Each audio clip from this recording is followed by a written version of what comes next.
നമ്മുടെ പുതിയ കാലഘട്ടത്തിൽ ബ്രാൻഡിങ് എന്ന് പറയുന്നത് എത്രമാത്രം ഇമ്പോർട്ടൻ്റ് ആണ്. ഇപ്പോൾ ഒരു ആളെ സംബന്ധിച്ച്, ഒരു കൺസ്യൂമറെ സംബന്ധിച്ച് മിക്കവാറും കൺസ്യൂമേഴ്സ് ഒക്കെ ബ്രാൻഡ് നോക്കി പ്രിഫറൻസ് നടത്തുന്നവരാണ്, ഏത് കാര്യത്തിലായാലും.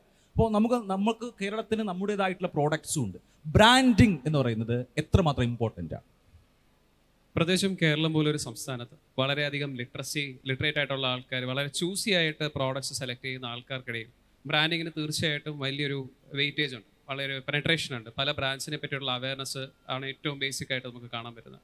പക്ഷേ ബ്രാൻഡിങ്ങിലുള്ള ഒരു ഓവർ റിലയൻസ് കൂടെ ഇതിലേക്ക് വന്നു പോകുന്നുണ്ടോ എന്ന് നമുക്ക് സംശയിക്കേണ്ടി വരും. അപ്പോൾ നമ്മൾ കൺസ്യൂമർ ഗ്രൂപ്പ്സായിട്ട് ഇൻട്രാക്ട് ചെയ്യുമ്പോൾ പലപ്പോഴും നമ്മളവരോട് ചോദിക്കാറുണ്ട്, നിങ്ങളൊരു ഫോൺ വാങ്ങിക്കുമ്പോൾ what do you look for, എങ്ങനെയാണ് ഞാൻ ഈ ഫോൺ വാങ്ങിക്കും എന്നുള്ള ഒരു തീരുമാനത്തിലേക്ക് എത്തുന്നത്?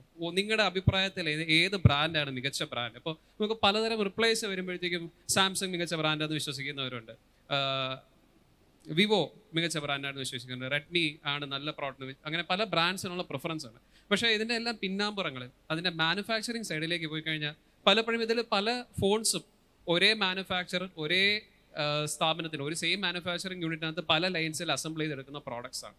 അപ്പോൾ ബ്രാൻഡ് എന്നുള്ള ഒരു പെർസെപ്ഷൻ, ഒരു പ്രോഡക്റ്റിനെ പറ്റിയിട്ടുള്ള ഇമേജ് നമ്മുടെ കൺസ്യൂമേഴ്സിൻ്റെ മനസ്സിൽ ക്രിയേറ്റ് ചെയ്യുന്ന, അല്ലെങ്കിൽ സ്ട്രാറ്റജിക്കും പീരിയോഡിക്കുമായിട്ടുള്ള പരസ്യങ്ങളിലൂടെ സാധാരണ കൺസ്യൂമേഴ്സിൻ്റെ പർച്ചേസിങ് ഡിസിഷനും പർച്ചേസിങ് ട്രെൻഡ്സിനെയും എങ്ങനെയാണ് കൈകാര്യം ചെയ്യുന്നുള്ളതിൽ ബ്രാൻഡ്സിന് വലിയൊരു ഇൻഫ്ലുവൻസ് ഉണ്ട്. ഇപ്പോൾ ഉദാഹരണത്തിന് അഡ്വർടൈസിങ് മേഖലയിലുള്ള ആൾക്കാരറിയാം, അഡ്വർടൈസിങ്ങിൻ്റെ പ്രിൻസിപ്പൽ പർപ്പസ് എന്ന് പറയുന്നത് top of the mind recall എന്നാണ്. അതായത് നമ്മളൊരു പ്രോഡക്റ്റിൻ്റെ, ഉൽപ്പന്നത്തിൻ്റെ പേര് പറയുകയാണെങ്കിൽ, ഇപ്പോൾ ഗ്ലാസ് ഒരു മെയിൻ സ്ട്രീം പ്രോഡക്റ്റ് എന്ന് പോലും, ഗ്ലാസ് എന്ന് പറഞ്ഞാൽ ഒരു ബ്രാൻഡിനെ പറ്റിയുള്ള മെമ്മറി നമ്മുടെ ബ്രെയിനിൽ എവിടെയെങ്കിലും സ്പാർക്ക് ചെയ്യണം.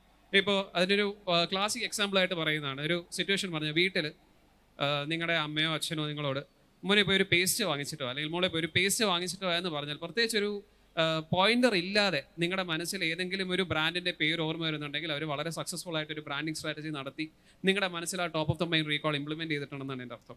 ഇപ്പോൾ കോൾഗേറ്റ് ഒരു വളരെ പോപ്പുലർ ബ്രാൻഡാണ്. But Colgate started was a basic detergent, ഒരു ടൂത്ത് പേസ്റ്റുമായിട്ടൊരു ബന്ധവുമില്ലാത്തൊരു സാധനമാണ്. ഇന്ന് നമ്മൾ പരസ്യത്തിൽ കാണുമ്പോൾ ഡെന്റിസ്റ്റുകൾ ശുപാർശ ചെയ്യുന്ന ബ്രാൻഡാണെന്ന് പറഞ്ഞ് കോട്ടിട്ട് കുറച്ച് മോഡൽസ് നിൽക്കുകയും നമ്മളല്ലാതെ കണ്ട് വിശ്വസിച്ച് വാങ്ങിക്കുകയും ചെയ്യുന്നുണ്ട്. So branding has that power. ഇത് വളരെ മുന്നേ തിരിച്ചറിയുകയും ആ ബ്രാൻഡിങ് ഇവിടുത്തെ കേരളത്തിലെ ഡൊമസ്റ്റിക് മാർക്കറ്റ്സിൽ വലിയ രീതിയിലും കൊണ്ടുവരികയും ചെയ്യാൻ കേരളത്തിലെ ബിസിനസ്സുകാർക്ക് പറ്റിയിട്ടുണ്ട്. ഇപ്പോൾ കഴിഞ്ഞ ഒരു 10-15 വർഷത്തിൽ എറണാകുളം പോലെ അല്ലെങ്കിൽ ട്രിവാൻഡ്രം പോലെയുള്ള സ്ഥലങ്ങളിൽ സാധാരണ കടകൾ കാണുമ്പോൾ അവരുടെ ഫസാഡിൽ വന്നിട്ടുള്ള അവർ പ്രോഡക്ട്സ് പ്രസൻറ്റ് ചെയ്യുന്ന, അവരുടെ ഇൻറ്റീരിയേഴ്സിൽ വരുന്ന ഏറ്റവും ബേസിക് ആയിട്ട് കടയുടെ പേര് എഴുതി വെക്കുന്ന രീതിയിൽ ഇവർ കൊണ്ടുവന്നിട്ടുള്ള ഈ ബ്രാൻഡിങ്ങിനുള്ളൊരു എഫേർട്ട് ഒരു ഫോർമൽ എഡ്യൂക്കേഷൻ ബിസിനസ് ഡെവലപ്മെൻറ്റിലോ മാനേജ്മെൻറ്റിലോ ഉണ്ടാവില്ല. എന്നാലും ആളുകളിലേക്ക് അവരുടെ പ്രോഡക്റ്റ് കമ്മ്യൂണിക്കേറ്റ് ചെയ്യാൻ ഈ കാര്യങ്ങൾ ഇമ്പോർട്ടൻ്റ് ആണ്. ഒരു പ്രോഡക്റ്റിൻ്റെ പെർസീവ്ഡ് വാല്യൂ എങ്ങനെയാണ് ബ്രാൻഡിങ്ങിലൂടെ നമുക്ക് എൻഹാൻസ് ചെയ്യാൻ പറ്റുക എന്നുള്ള തിരിച്ചറിവ് വലിയ രീതിയിൽ കേരളത്തിലെ സാധാരണക്കാരെ ബിസിനസ്സുകാർ, ഒരു ഫോർമൽ എഡ്യൂക്കേഷൻ ഇല്ലാത്ത ആൾക്കാരുടെ ഇടയ്ക്ക് പോലും ആ ഒരു വലിയൊരു തിരിച്ചറിവും അതിന് വേണ്ടിയുള്ള ഒരു കൺസൾട്ടഡ് എഫേർട്ടുമാണ്.